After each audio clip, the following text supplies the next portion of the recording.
Eu vi filmes do Vietnã, ataques daqueles violentos que passavam na cadeia, que não tinham nada, alguns até inferiores àqueles que eu passei em Guidares. A situação em Guidares tinha ficado caótica, em termos militares, e que podia sair a qualquer momento. Foram informações que nós tivemos depois. Nós chegámos a vê-los assim se movimentarem entre a mata, em tiro de armas ligeiras, muitas vezes.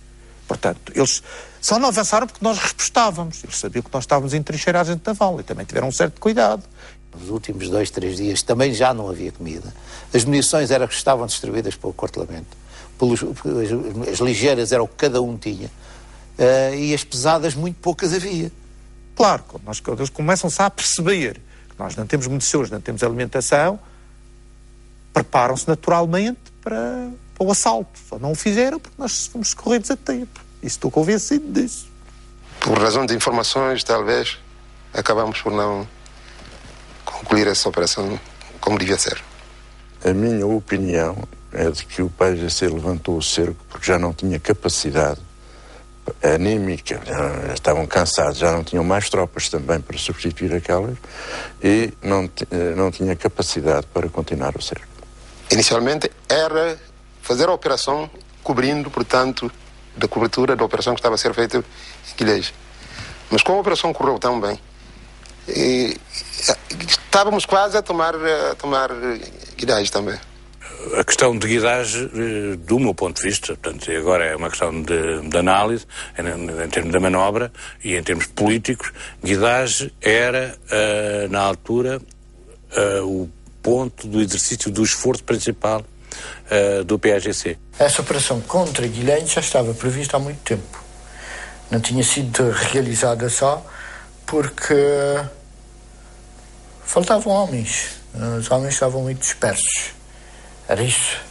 Havia que reunir, trazer gente do interior até da frente leste e reunir todo o pessoal para...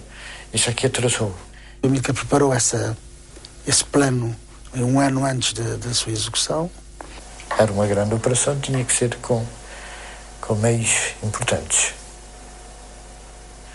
E quando ele disse, não, eu estou pronto para avançar com a operação, tenho todos os dados. Disse, então vai. Dia 18 de maio está uma coluna para se realizar. Nós, a 2 km e tal, 3 km do quartel, temos uma emboscada. Sofremos uma série de feridos. Alguns, aliás, um posteriormente veio a falecer dentro do quartel. 2 horas e tal, 3 horas depois de ter sido ferido, e a Força Aérea não foi lá buscá-lo.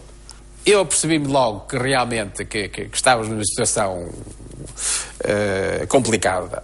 E fiz logo, antes mesmo de mandar o relatório imediato da emboscada que foi a seguir, fiz logo uma mensagem para Bissau, para que um chefe, um delegado da Operação de Operações e da Força Aérea fosse lá a Guilhés. Uma operação de isolamento e depois de bombardeamento e possivelmente eventualmente de assalto. Só é que não se fez o assalto. Não se fez o assalto porque as tropas saíram antes do assalto.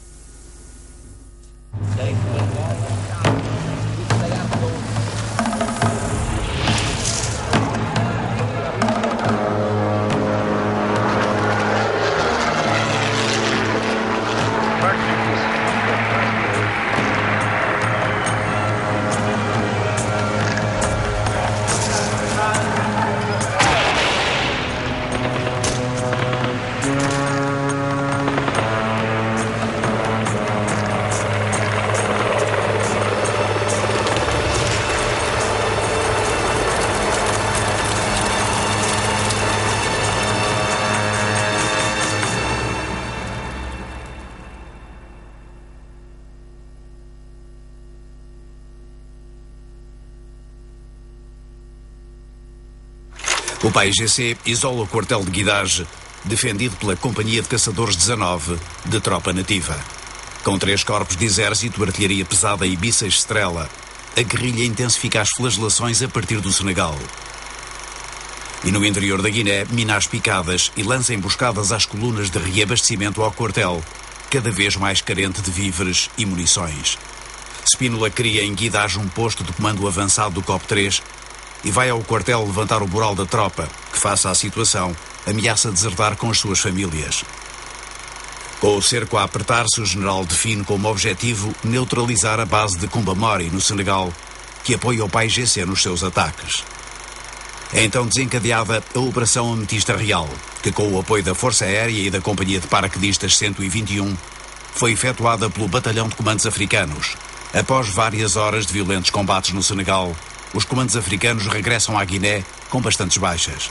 O PAIGC vira-se entretanto para Guilés, mas mantém o cerco a Guidage, minando a estrada com novo engenho.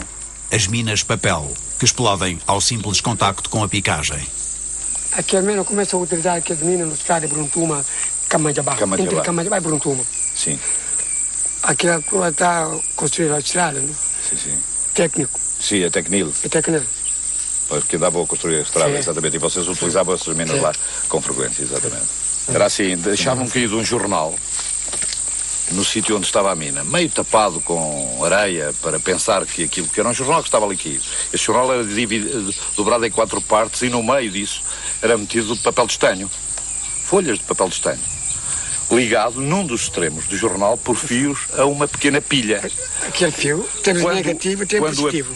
Quando a pica perfurava o jornal e perfurava também as folhas de papel de estanho, elas faziam contacto umas nas outras e na pica, fosse ela de madeira, de metal ou de corno, de chifre, fechava o circuito elétrico e a mina era acionada. Foi uma coisa que levantou muitas dificuldades porque se teve de passar a fazer a detecção de minas não com pica, que era muito mais rápido, mas com detectores de metais, que era uma coisa muito complicada e muito demorada. O número de vítimas continua a crescer na estrada para Guidage, enquanto o quartel e a povoação continuam cercados, apesar da Operação Ametista Real. O êxito da Operação de Ametista Real está, primeiro, na capacidade técnica que os comandos tiveram de fazer uma aproximação e uma entrada em território estrangeiro, no Senegal, que de facto apanhou de surpresa a base do PAIGC. Verdadeiramente não. Até porque quando os portugueses se aproximaram nós já sabíamos que eles estavam lá. Nós tínhamos montado a nossa segurança, digamos. Vieram para o interior para tentarem apanhar-nos de surpresa e pela retaguarda. Não surtiu efeito. O objetivo da operação era aliviar a pressão sobre Guidage. Essa é que era a questão de fundo. A operação correu bem. A operação não correu mal. A operação conseguiu os objetivos. Quando a operação consegue os seus objetivos, corre bem. O objetivo deles era um objetivo militar, claro. E era uma operação lógica. Só que não teve sucesso. São os azares da guerra, são os alias da guerra. A pressão sobre a Guidage de artilharia diminui e há também depois uma outra componente psicológica, que é aquela guarnição, saber que não estava isolada e que havia e houve efetivamente força e capacidade para lá os irmos socorrer. Depois do batalhão ter feito essa operação, a coisa aliviou um pouco. Os ataques a Guidage aliviaram mais. Melhorou bastante, ficou, porque o pior era Kumbamori. Porque estava lá concentrado umas forças enormes com materiais bélicas muito fortes. Aquelas granadas, em 73 que começaram a utilizar em Guidage, aquela granada 120 milímetros perfurante, que furava abrigos. A Operação Ametista Real, como não se conseguia chegar a Guidage vindo de sul para norte, tentou-se chegar vindo de norte pelo território do Senegal. E, de facto, com certeza que chegar tropas a Guidage foi importante, porque rompeu o cerco, mas o fundamental, que era a estrada fundamental de reabastecimento, não foi resolvido. As tropas do PAIGC não estavam propriamente na base de Kumbamori. As tropas estavam quase concentradas na frente, na estrada. A estrada é que era o ponto nogórdio daquela questão. Nós suspendemos os ataques a Guidage quando pensámos que já não era necessário mais. Não foi por causa da Ametista Real que não nos provocou perdas absolutamente nenhumas. Nem mexeu no nosso dispositivo. Livros do comandante Manuel dos Santos, e, em minha opinião, o cerco acabou porque eles estavam cansados, estavam extenuados também. Aquilo para eles era também muitíssimo duro. O comandante Gabriel Quindoco descreveu-me a vida deles durante o cerco, as privações que eles tinham, e tinham baixas, eles tiveram bastantes baixas naquelas colunas, na opinião dele. Já estavam cansados e o comando terá dado ordem para terminar o cerco. Tentaram desmantelar a nossa logística e o comando, que eles sabiam que se encontrava ali no acampamento de Combola. Tentaram fazer isso, não conseguiram, de maneira nenhuma. Pelo contrário, eu penso que essa operação ametista real da parte do exército colonial foi descarada, contrariamente ao que dizem certas pessoas. A coisa de maneira nenhuma ficou completamente... Guidares não estava liberta do cerco, mas só o cerco estava muito mais aliviado. Nesse dia em que os comandos atuam, não fomos atacados no quartel, salvo erro. Agora, nos dias seguintes, voltamos a ser. Só que já era uma vez por dia. No dia 21 nós recomeçaram os ataques, recomeçou a guerra normal, talvez com um pouco menos de intensidade. Para a coluna 23 tenta passar, não consegue passar. A estrada onde minas antipessoal e anticarro já tinham causado mortes e feridos às colunas estava, entretanto, a ser minada em profundidade, mais engenhos e distribuídos por uma extensão maior ao longo da picada. Foi essa a informação que, nas vésperas da coluna do dia 23, chegou aos comandos militares que a preparavam, mas que desconheciam então a existência das chamadas minas de papel, que explodiam com a picagem.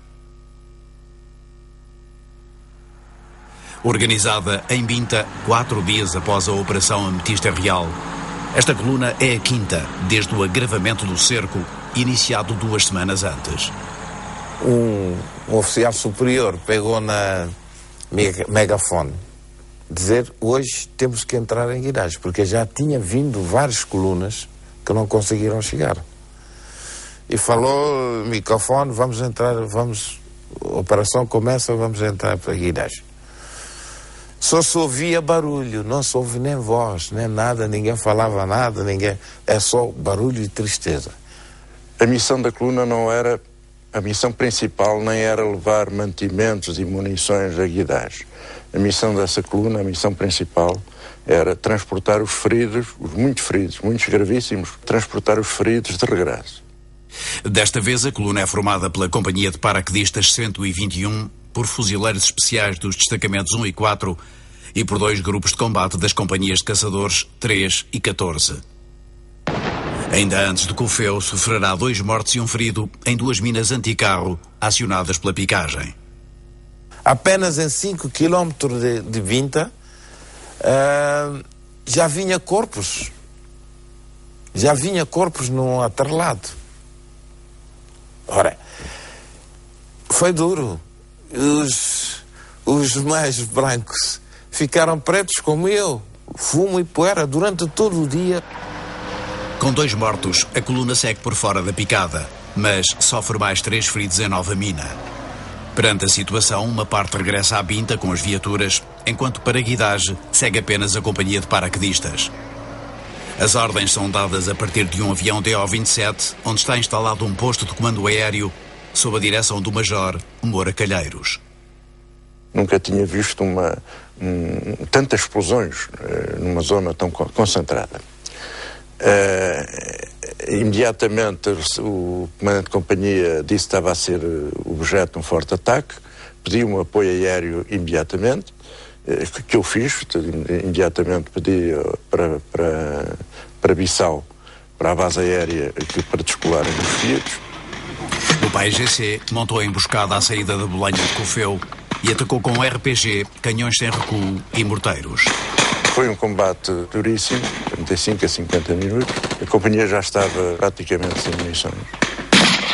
Cofeu, chamámos-lhe inferno, ou seja, Vietnã de Guiné, porque ali é que morreram muita gente, naquela zona. um espaço pantanoso, não tem selva, não tem árvores, né? Tem que atravessar aquele pântano todo para chegar ao outro lado. Aqueles paraquedistas ali que moraram, eu estive lá. Com o bombardeamento, finalmente, com o bombardeamento dos Fiat, o inimigo retirou e então a companhia conseguiu recolher os seus mortos, os seus feridos. Nesse dia fatídico, foi um dia terrível da nossa vida. Já estavam sedentos, não tinham água, havia um que dizia, vou morrer aqui de sede, já não é por falta de munições. Havia pedidos do enfermeiro, enfim. Quando chega à Guidage, a companhia leva 2 mortos, 2 feridos graves que viriam a falecer e um ferido ligeiro.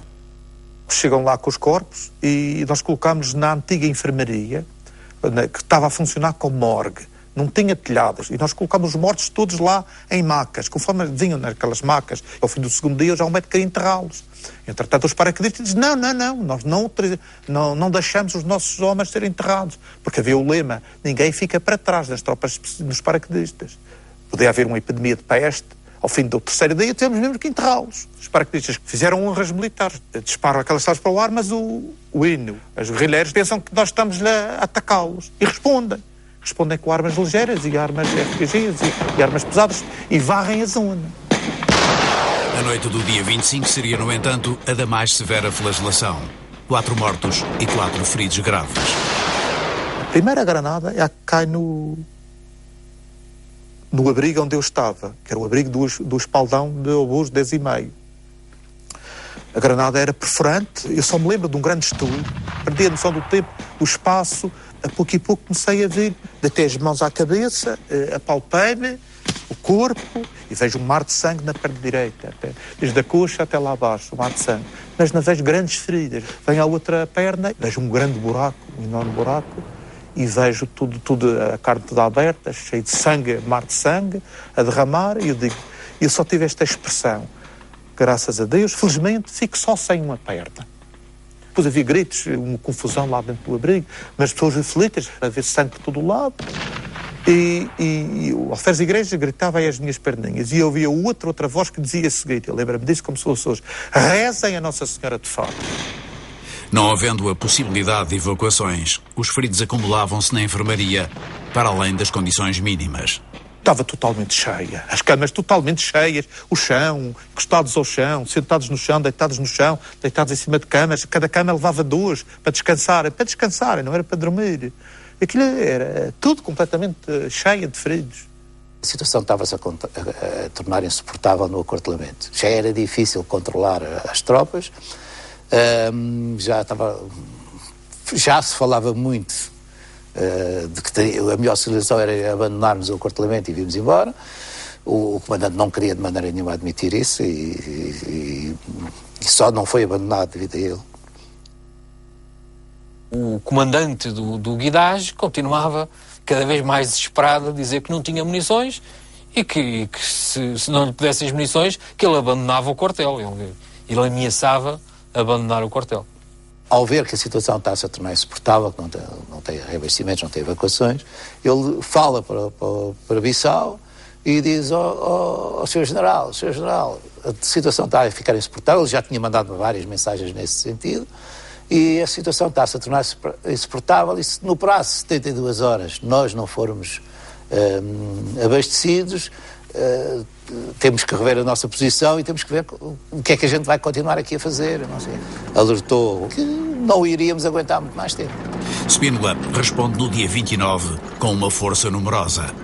De Binta partem para Guidage cerca de 500 homens, divididos por 4 grupos, equipados com trator D6. A sua missão é abrir um novo itinerário alternativo ao habitual, que estava então minado em profundidade, e acompanhar uma coluna de reabastecimento.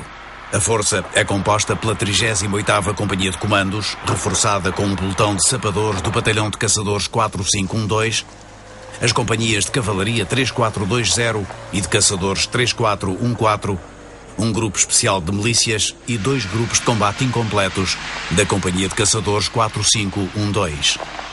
houve camaradas meus que pelo menos uns 2 ou 3 conseguiram furtar-se a esta coluna.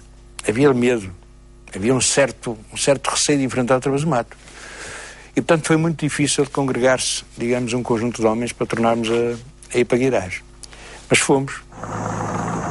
Ao mesmo tempo que a coluna deixava Binta ao romper do dia, partiam de Guidares com a missão de a proteger na zona de Cofeu a Companhia de Caçadores Paraquedistas 121 e o Destacamento de Fuzileiros Especiais número 1, encarregados de fazer a picagem até o Jeque, onde começará a nova estrada. A coluna saída de Binta começa por sofrer, na zona de Genicó, um morto e 3 feridos, resultado de uma mina anticarro. 2 horas depois é atacada na região de Cofeu por uma força de cerca de 120 guerrilheiros. Consegue reunir-se às tropas que vieram ao seu encontro e ainda sofre mais um ferido em Ujeque, antes de atingir Guidage ao cair da noite. Pelas 19 horas, esgotados, chegámos a Guidage, que ao anoitecer tinha um aspecto irreal. O chão estava lavrado por granadas. As casas, todas atingidas, pareciam ruínas. Os homens viviam em buracos. Nós dizíamos que a companhia tinha um pelotão de mortos. Nós tínhamos pelotões pequenos, tínhamos cerca de um pelotão de mortos. 2 de feridos, ligeiros e graves. E 2 de loucos. Porque a coisa era avassaladora. Os ataques foram tão avassaladores que era impossível qualquer mente humana, por mais forte que fosse, conseguir manter uma situação de sanidade mental a toda a prova. Era impossível. Se não têm feito a coluna de 28 e 9 e conseguiram-nos reabastecer e conseguiram substituir muita das tropas que lá estava por tropa nova, se não tem havido essa coluna, eu penso que mais dia menos dia teríamos que abandonar o acortelamento e a pé, porque os carros não passavam, seria muito complicado. Se não nos socorressem, fizessem mais 2 ou 3 dias sem nos socorrer, ou 4, nós íamos estar numa situação sem munições, sem nada. O que é que iríamos fazer? Naturalmente ia-se pedir a Bissau, ia-nos perguntar o que é que fazíamos sem armas e sem munições aqui. Tínhamos algumas guardadas, vamos sair, vamos ficar, mandam-nos socorro, chega.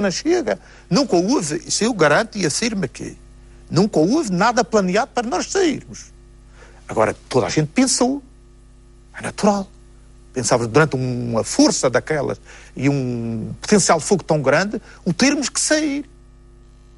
Aquilo que observou e aquilo que viveu no quartel levou Salgueiro Maia a escrever que em Guidage compreendeu como foi possível Dien Bien Phu e a ilustrar a sua experiência.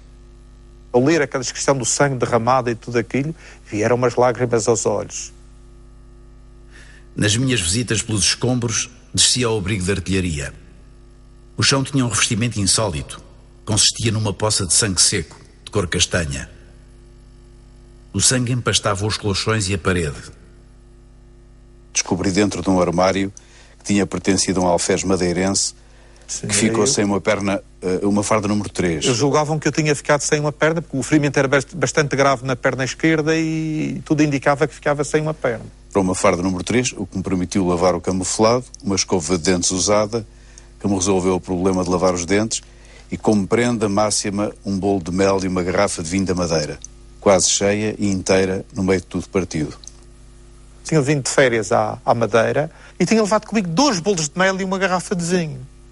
Comi um bolo de mel e encetei um pouco uma garrafa de vinho lá em Guidage com alguns amigos. E guardei o resto para futuras comemorações. Foi isso que o Salgueiro Maia encontrou. Salgueiro Maia descreve um quartel destruído, onde os militares viviam em valas, só tinham água 1 hora por dia e luz em certos locais. E onde não havia hora certa para as refeições, devido aos constantes bombardeamentos do PAIGC. Uma nave de loucos, diz em sentido figurado o comandante da Companhia 3420. Não há exagero nenhum, o quartel de Guidage é uma nave de loucos, porque não foi tudo pelos ares, as pessoas estão aterrorizadas. Estão aterrorizadas porque a companhia ficou completamente inoperacional. O PAIGC inicia em Guidage uma nova fase da guerra, assenta em poderosas forças de infantaria e de artilharia, apoiadas pelos mísseis Strela. Não havia um edifício com telhado, só havia um abrigo lá, uns abrigos casernas que ainda que eram fortificados e que resistiam bem às granadas que estavam no ar. De resto, todos os edifícios do acortelamento tinham ido todo pelos ares. Secretaria, comando, onde nós dormíamos, camaradas onde dormíamos, depósitos de géneros, tudo, foi tudo pelos ares. Penso que o objetivo era obrigar à saída. E isso esteve muito perto de acontecer porque as populações saíam, não é? E podiam passar para o Senegal. As milícias tiveram quase, e as companhias de caçadores africanos. Uma guarnição estar isolada durante mais de 15 dias, sem reabastecimentos, sem evacuações, sem nada, era o corolário final seria esse mesmo, não tinha hipótese nenhuma, porque nós não iríamos aguentar muito mais tempo.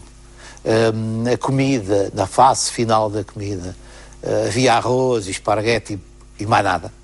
Houve uns senegaleses, antes do cerco, apareceram com, salvo erro, com 11 vacas, a tentar vender as vacas ao capitão. Não queria e acabou por comprar. Essas vacas foram sendo abatidas conforme iam ficando feridas. Foi o que valeu à companhia e ao quartel.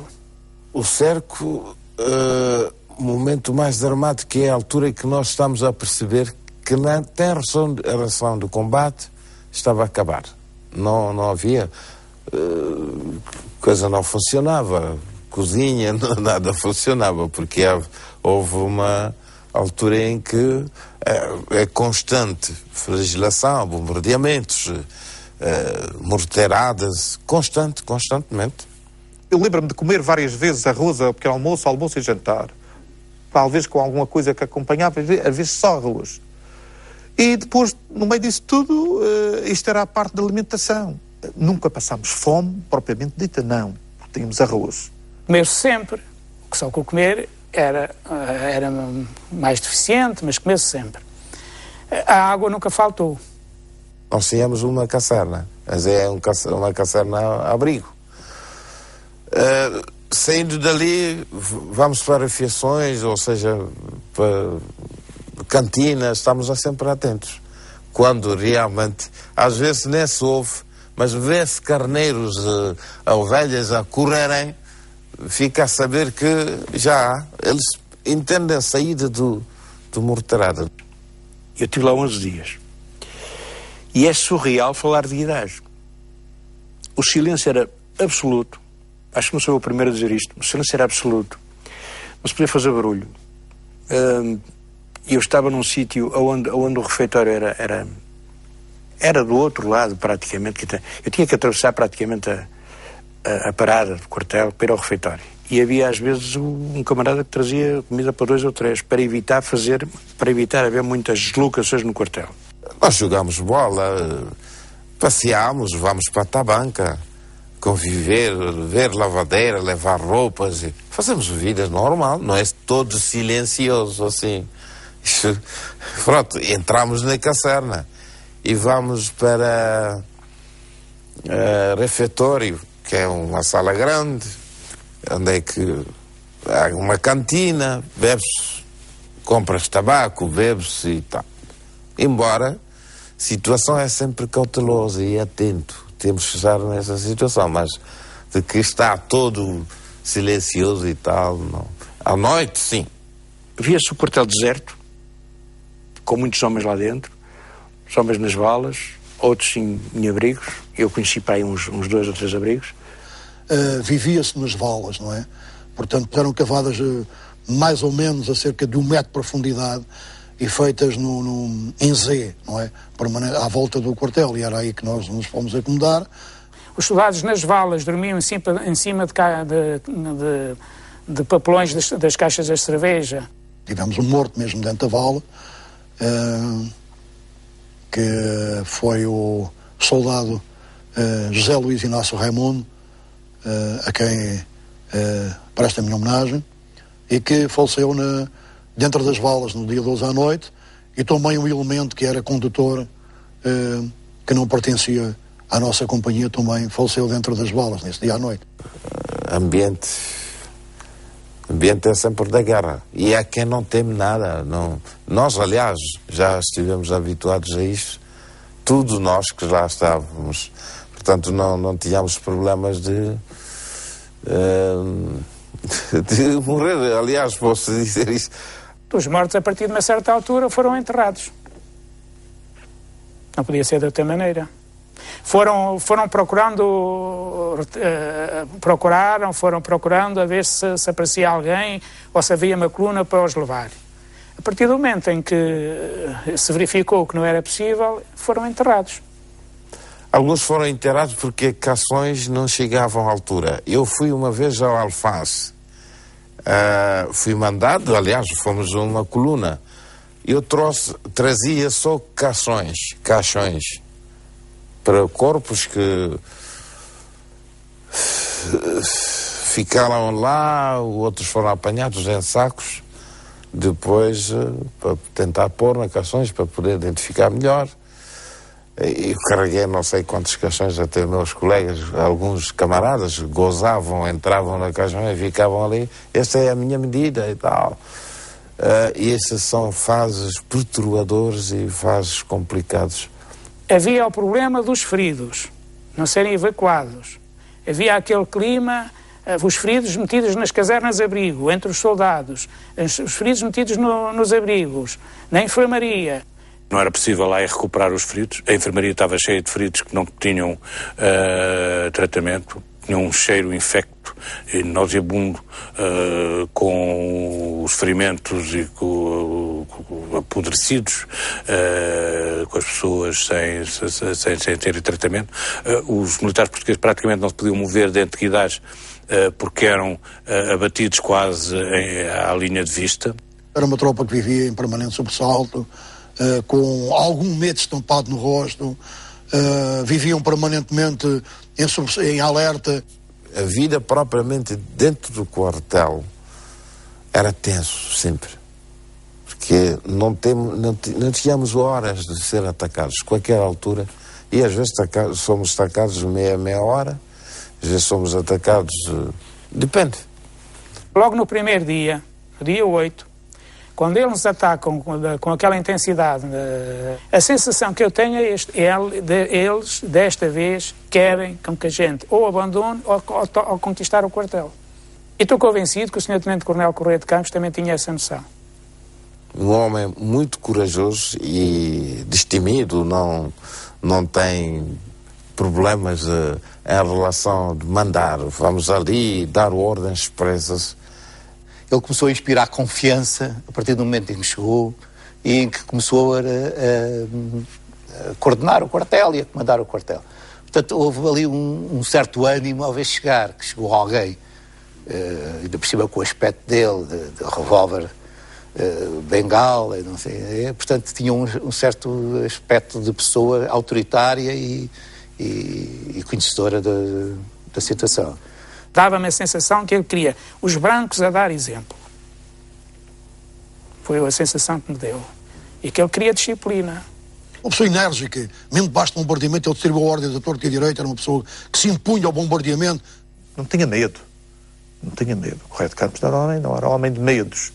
Era um homem que avançava, que era um operacional. Correia de Campos, se não fosse ele, a Guidagem poderia ser tomado. Após mais de um mês de cerco, Guidares tinha-se transformado numa das mais duras batalhas da guerra na Guiné. As 6 colunas que tentaram reabastecer o quartel no mês de maio sofreram 22 mortos e 70 feridos.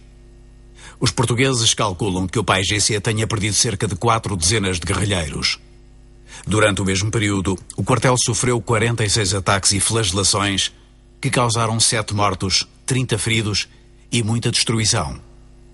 Os ataques atingiram também a povoação, fazendo vítimas entre a população civil. A situação era perfeitamente dramática, mas a questão era fazê-lo sair dali. E é sempre isso que do meu ponto de vista, o PAIGC vai tentar fazer. É que as forças portuguesas abandonem aquele território. Se a tropa de Guidares quisesse abandonar o quartel, obviamente que nós ficaríamos satisfeitos. Mas Nós não queríamos liquidar a tropa que estava lá, nada disso. Não eram os nossos objetivos. A estratégia, a meu ver, do PSGC era acabar com Guidares. Portanto, não pregados um susto nem nada disso, mas era, a meu ver, era eles, nós termos que abandonar Guidares. O objetivo precisamente era isso, tomar Guidares. Quer dizer, abrir aquela faixa da fronteira, a poder entrar com artilharia pesada e blindados e tudo, porque já tínhamos blindados na altura também. Bom, como não era difícil as estradas, as minas, etc., era preciso, por exemplo, no caso de Guidares, era preciso precisamente isso, acabar com, ocupar Guidares e fazer avançar com tudo para toda a artilharia pesada para o interior da Guiné. A ideia que nós tínhamos que eles de facto queriam mesmo tomar o quartel. Queriam tomar o quartel. E só não tomaram porque o Correio de Campos chegou a tempo, talvez. E eu não tenho dúvidas que o objetivo era exatamente empurrar até aquela linha que traçaram de Farim a São Domingos. Para empurrar mais para dentro. Até quase Binta, não é? Que está junto ao Rio Cachorro. Mas, e eu não tenho dúvidas disso. Era esse o objetivo. Por isso, como já teve a oportunidade de dizer, puseram o nome de Operação Nopincha. Empurrar mais para onde é que estava Antero Alfama, que é Duque de Assis, a comandar aquela zona toda. Nós pensamos que não tínhamos a logística suficiente de os fazer sair. Porque, sabe, a nossa guerra durante muito tempo no norte depende dos constrangimentos que o Senegal nos dava ou que não nos dava. O abastecimento militar era parcialmente controlado. Não tínhamos no norte um potencial de fogo de expulsar um quartel assim com uma certa importância. Estou convencido que eles queriam tomar Guidares. Estou convencido, mas eles nunca, durante estes anos todos de guerra, que eu saiba, eles nunca assaltaram uma posição. Nunca foi utilizado esse termo tomar, mas foi, o Guidares foi visto como o objetivo principal da Operação Abel Jasse na Frente Norte. Não sei se me entende. E, em princípio, quando se ataca com força, pressupõe-se que o quartel pode sair. Pode sair. E a intenção era atacar mesmo com força. E foi o que se fez. Tinham tropa perfeitamente apta a fazer assaltos. Se calhar não faziam porque sabiam que o número de baixas podia ser muito elevado em relação ao prémio pretendido, o objetivo. Não, o objetivo seria tomar Guidares.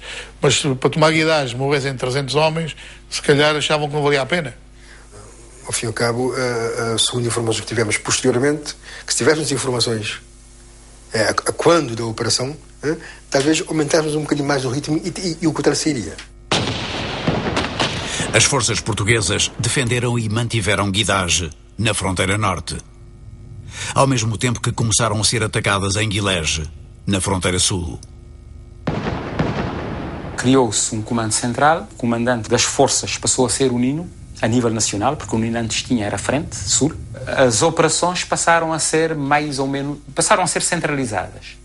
E essas ações foram concertadas no norte, no leste e no sul. A operação contra Guidares era uma operação para não deixar concentrar as forças do exército colonial sobre Guilages.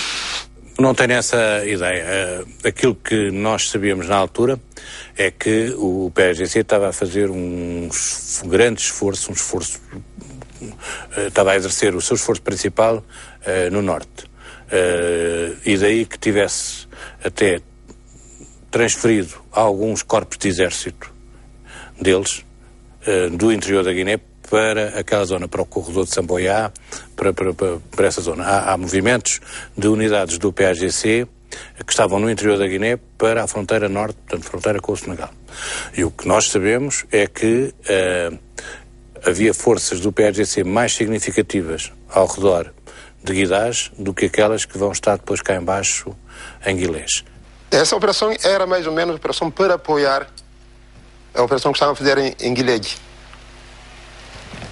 para não ficar toda a atenção do inimigo, portanto, naquela parte, achamos que era necessário fazer a operação aqui também em grande envergadura para dividir a atenção, portanto, da parte portuguesa.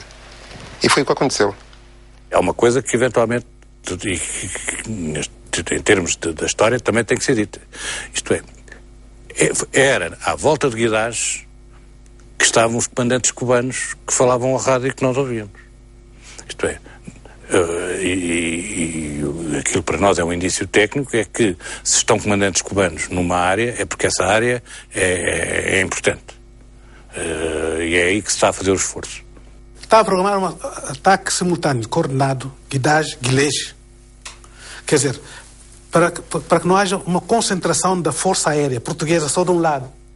Dificultar a reação inimiga, dispersar, portanto, as forças, os meios, portanto, que dispõe, facilitar a utilização das nossas armas, no caso concreto, portanto, o Strela, portanto, o Strela utilizado no sul, utilizado no leste, utilizado no norte, necessariamente com ações de provocação. É depois daquele resultado ter sido aquele, isto é, do PSGC não ter ocupado Guidares, e isso era importante, das forças de Guidares não terem saído, deles não terem conseguido que as populações tivessem fugido, que se vai exercer esse esforço em Guilés. Se fosse só Guilés, vinham todos, porque naquela altura, antes de termos Estrela, basta tirar um tiro perto de um quartelamento, meia hora depois tem uma jata em cima. Era sempre mais fácil ocupar Guilés, as forças que eles tinham ali disponíveis na Guiné-Conakry permitiam fazer uma pressão sem grandes movimentos de tropa. E eles então fazem essa, digamos, a alternativa, do meu ponto de vista, mas é óbvio que eu não vou discutir a manobra do PSGC com os comandantes do PSGC, aquilo que Guilés é que passa a ser a alternativa a Guidares. É uma operação como se diz, de atrair a atenção do inimigo. Porque eles tinham possibilidades de concentrar grandes efetivos em Guilherme. E esta operação dispersou parcialmente a sua força. Compreendendo o inimigo, pois eles conseguiram Guilherme, não conseguiram Guidares, depois passam a dizer que o objetivo principal era Guilherme. Se não tivessem conseguido nenhuma das duas, não sei como é que explicaria, mas se tivessem conseguido Guidares e não Guilherme, o objetivo passava a ser Guidares. Para a história, ficará que, enquanto as forças portuguesas resistiram em Guidares, retiraram de Guilherme. Um quartel situado a 5 km da Guiné-Conakry, numa zona de infiltração do PAIGC, apoiado em bases que tinha para lá da fronteira. No norte nunca tínhamos as facilidades de abastecimento que tínhamos no sul. Porque o sul, a nossa retaguarda estava mesmo ali. E no norte tínhamos que atravessar o território senegalês com material para abastecer o norte. E embora tivéssemos já nessa altura a autorização do governo do Senegal, havia certas formalidades que tinham que ser cumpridas. Era apresentar a relação do material, ter autorização e para o governo fazer deslocar à fronteira uma unidade do exército senegalês que nos devia acompanhar até o material entrar em território guineense. Guilherme foi o alvo escolhido, aí, tendo em conta a grande importância estratégica que sempre teve. Era um posto fortificado e que controlava, tinha por missão, em princípio, controlar o corredor de entrada para todo o sul. Estava fortemente equipado de artilharia que varria, digamos, quase que em permanência, continuamente, varria à frente, sobretudo a área fronteiriça, onde nós tínhamos o essencial, fundamentalmente a nossa logística, em Candiafra. Tínhamos paióis, obviamente, era uma base logística e instalações para as pessoas viverem. E tínhamos, evidentemente, alguma defesa, sobretudo antiaérea, porque Candiafra foi atacada pela aviação várias vezes. a Candifara, fomos várias vezes, aí éramos recebidos a tiro, com muita força. Mas aí eles tinham armas que para nós, pilotos, metiam mais receio do que os mísseis, que eram as antiaéreas. As GPU. As GPU. Em Candifara tínhamos canhões de 37mm antiaéreos, tínhamos metralhadoras quádruplas de 14,5 e tínhamos metralhadoras simples de 14,5 e de 12,7. A partir de Guilherme lançavam também patrulhas furtivas, diria, que por vezes surpreendiam populações ou mesmo as nossas tropas nos vários corredores de entrada para o interior, portanto, do país. E pronto, a gente acabou por eleger, porque liquidando Guilherme, iríamos ter o espaço completamente aberto à nossa disposição para também a utilização de novas armas, como, por exemplo, blindados, que podíamos já fazer avançar e utilizar. À noite era frequente ouvirmos, por exemplo, viaturas. E há um alerta dessa situação toda através do Major Pabiçal. Portanto, que haveria, digamos, sinais de movimentos de elementos UPS de infiltração, porque o Guilherme tinha um chamado corredor de Guilherme, não é? Que era a passagem da Guiné-Conakry para a Guiné-Bissau. E era frequente de noite ouvirmos viaturas, ouvirmos coisas. Portanto, e há alertas desses do Major Pabiçal. Os planos do PAIGC resultaram. Após um período de intensa flagelação, a Companhia de Cavalaria 8350 abandonou o quartel, que era então sede do COP 5, sob o comando do Major Coutinho e Lima. Isto já se passa no dia 22, por volta das 5h30 da manhã, ao romper do dia. Estamos a ver uma maca com o forriel morto, o único que durante as flagelações tivemos, e depois de ter dado a ordem de retirada às 21 horas do dia anterior, preparámos-nos todos, tropa e população. A tropa eram 200, a população 300 pessoas, cerca de 500 total. O dispositivo que eu adotei foi primeiro à frente da tropa, no meio a seguir a população, mais tropa, população, e na parte final eu com o restante pessoal. Já estamos a caminhar na direção de Gadameia ao Porto. A retirada de Guilherme culmina uma operação longamente preparada pelo PAIGC, comandada por Nino Vieira e ordenada meses antes por Amílcar Cabral. Diz, olha,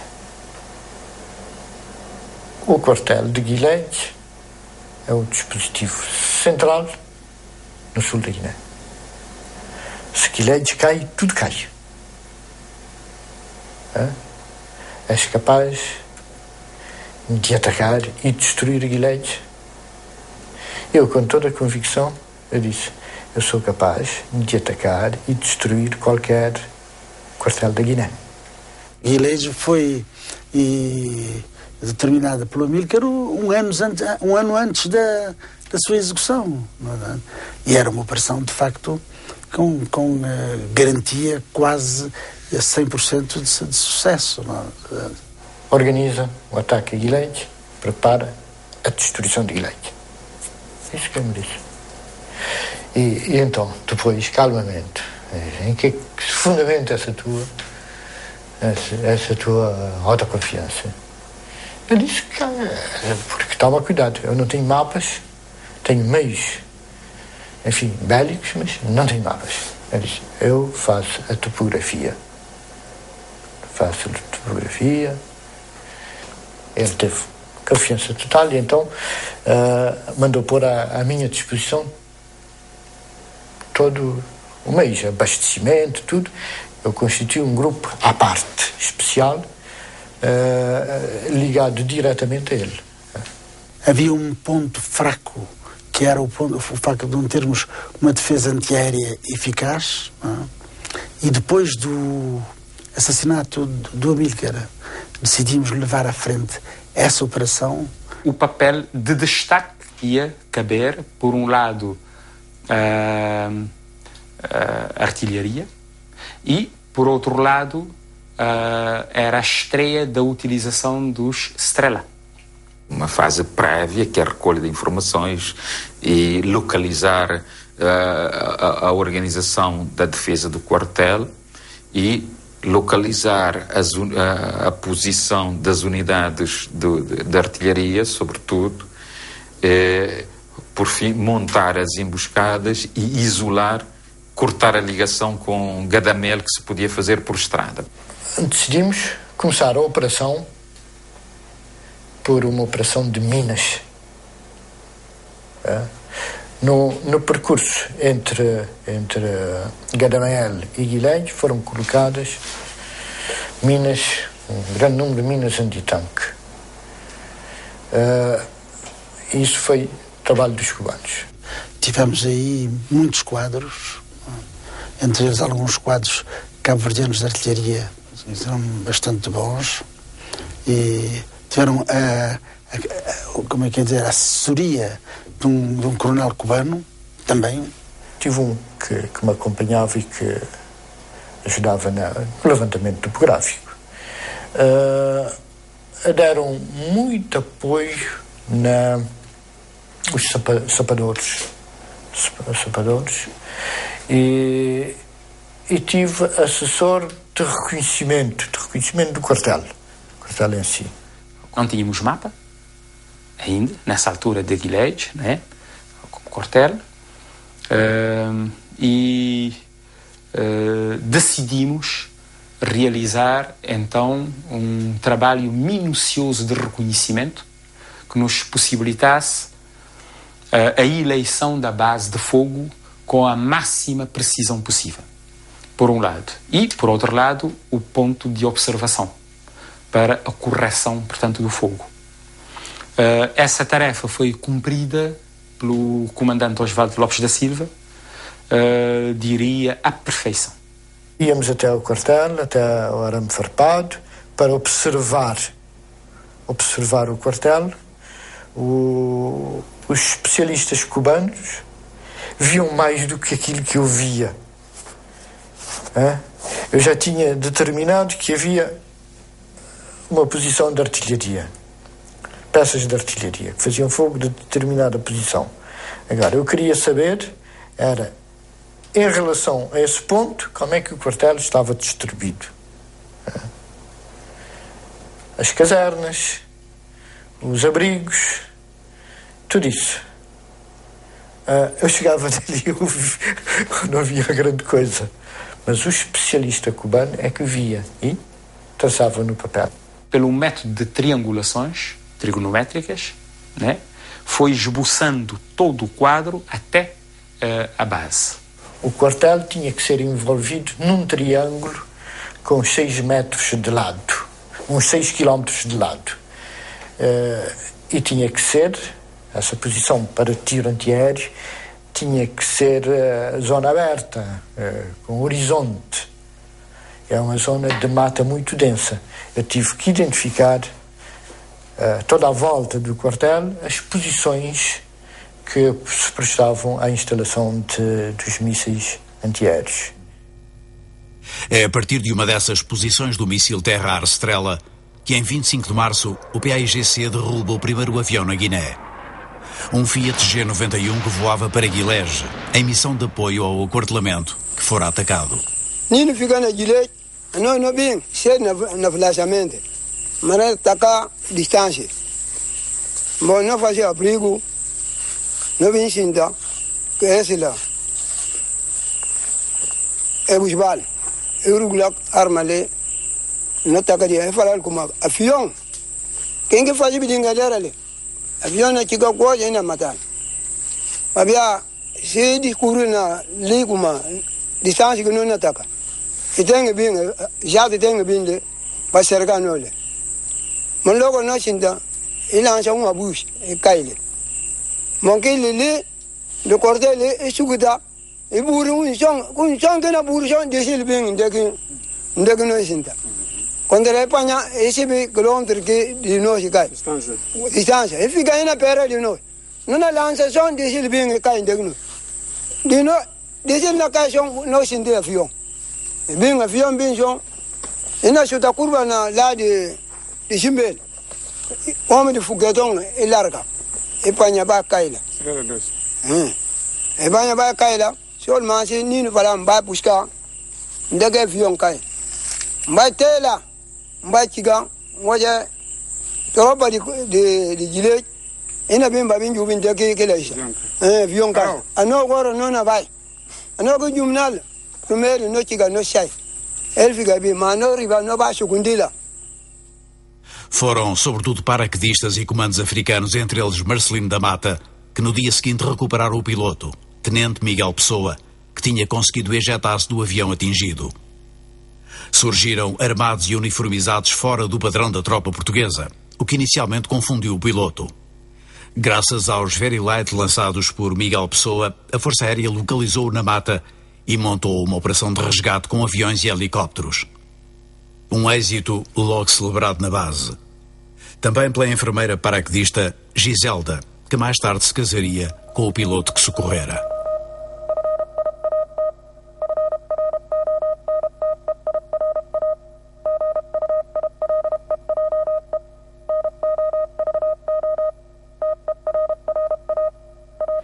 Este episódio inicia uma série de outros infelizes para as forças portuguesas. Revela a nova arma do PAIGC e leva Spínola a visitar Guilherme. O apoio aéreo praticamente deixou de se sentir. Quer dizer, nós chamámos, eles vinham, só que nós não os víamos. E passou lá o general Spínola a prometer que haveria sempre evacuações, apoio aéreo, quer dizer, correio e essas coisas que teríamos de ter calma, que possivelmente deixaríamos de ter. Mas que apoio aéreo e evacuações haveria sempre. Posteriormente se verificou não ser a realidade. Abate-se o avião, portanto, há tudo isso, que está a ver o impacto psicológico que isso tudo tem. Depois fica sem proteção aérea, portanto, o quartel não tem proteção aérea, que nos dá total liberdade de ação. Esse quartel, nós chegámos à conclusão que estava mesmo junto à fronteira, que não podíamos ir lá mais de DO. Deixamos de ter correio.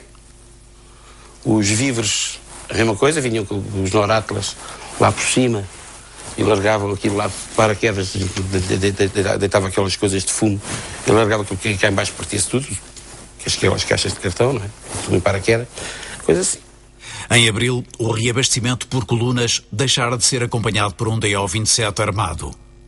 Desde então, 8 colunas de Guilherme e de Gadamael tinham feito o percurso entre os dois quartéis. Mas a rotina iria alterar-se em meados de maio.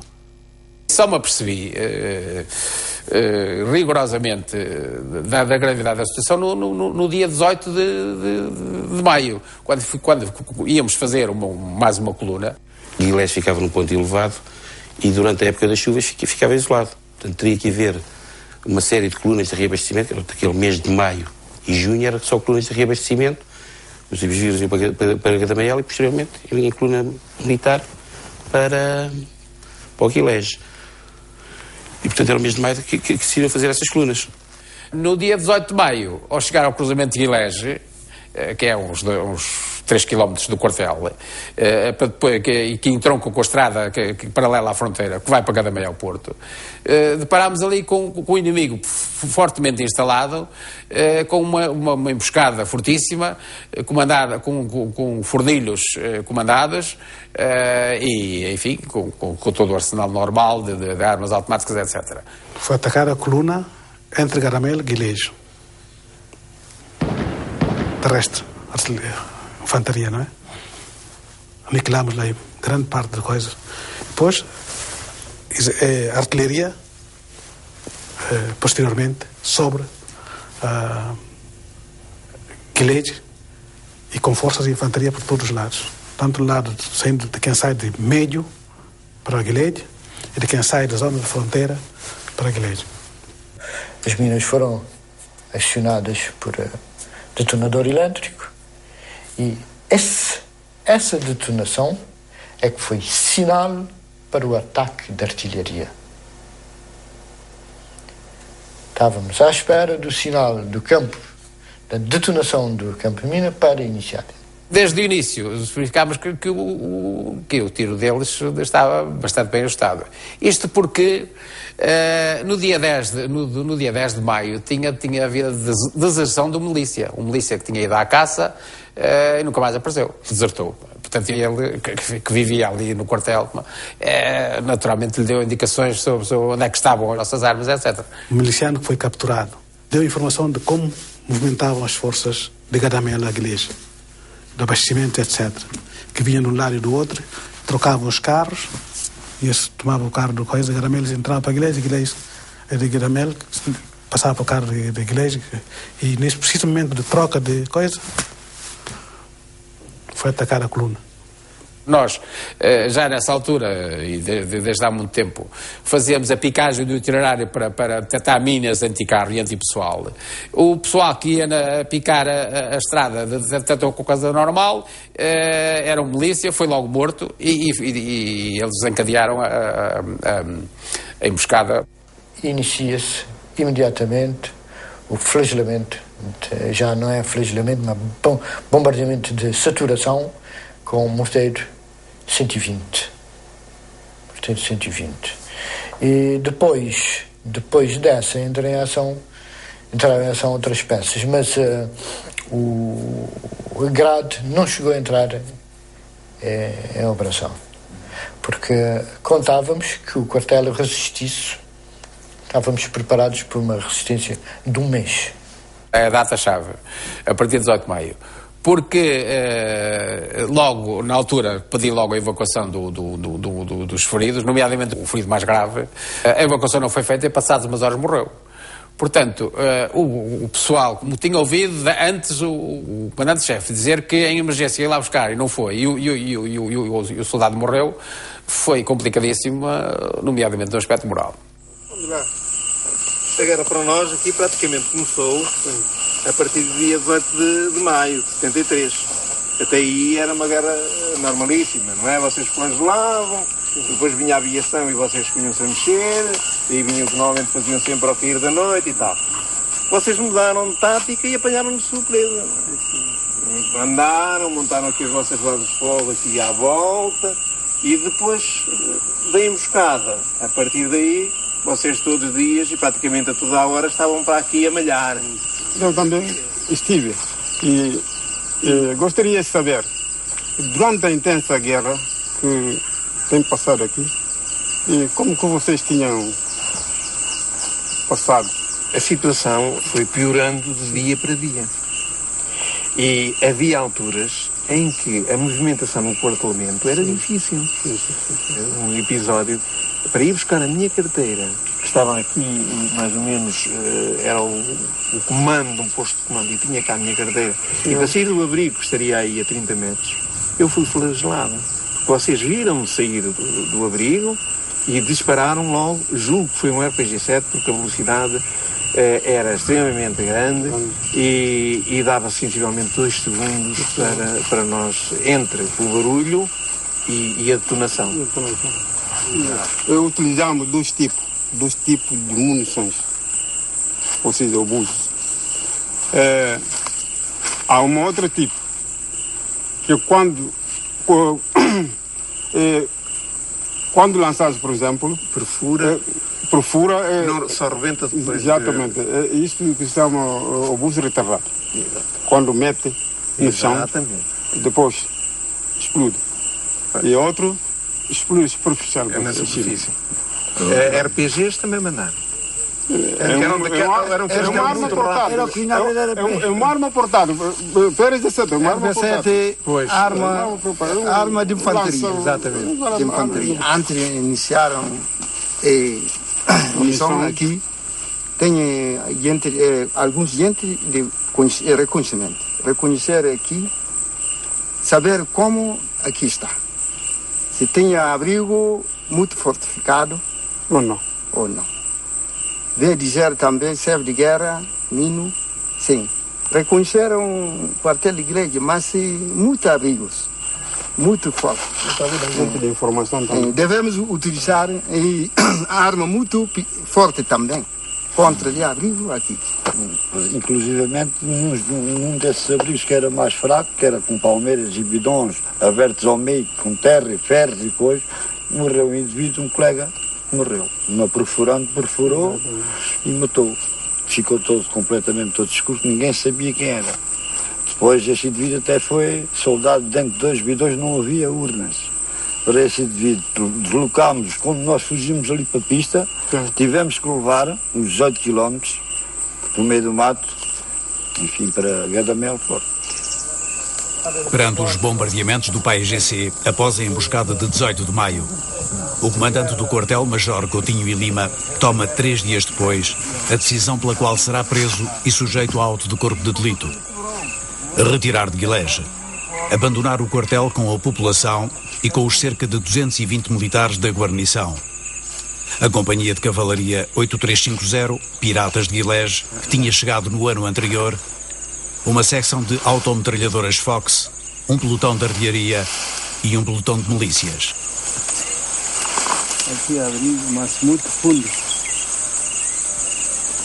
Neste lugar que os anos transformaram em mata, cobrindo a história, situado a cerca de 5 km da fronteira com a Guiné-Conakry, muitos outros militares tinham já cumprido as suas comissões, desde a instalação do aquartelamento em 1964.